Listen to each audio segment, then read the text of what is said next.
Kirus datang letak ni. Assalamualaikum. Waalaikumsalam.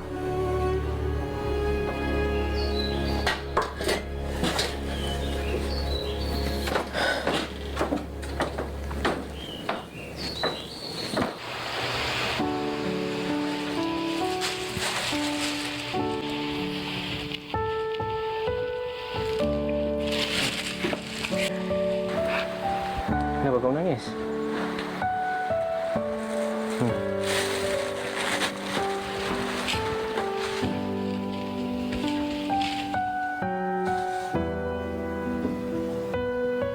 Tu Cik Mon, ada sikit boleh buat makan tengah hari. Susah aje.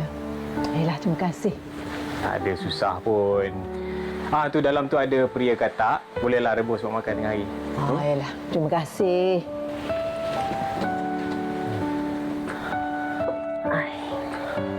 So, kau tak solat Jumaat ke?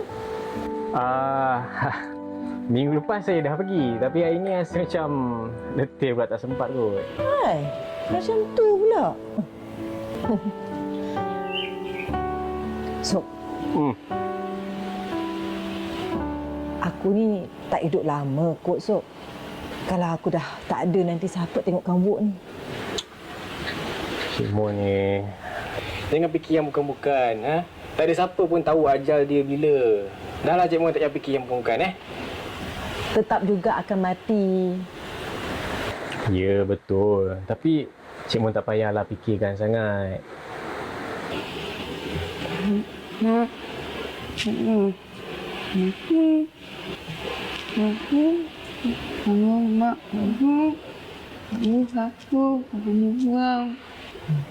Tengok. Siapalah yang sanggup nak jadikan Wok ni jadi bini dia? Siapa? Kenapa Cik Mon nak kahwinkan si Wok ni ke? Yelah, kotlah mana tahu ada orang nak pinang dia. Sekurang-kurangnya bila aku pejamkan mata aku, hati aku tak susah mengenakan nasib dia. Tak payah cari jauh-jauh. Senang macam inilah. Biar saya je yang pinang si Wok ni.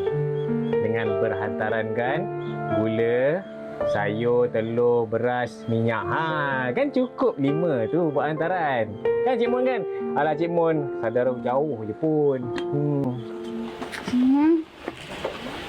Mak, awak.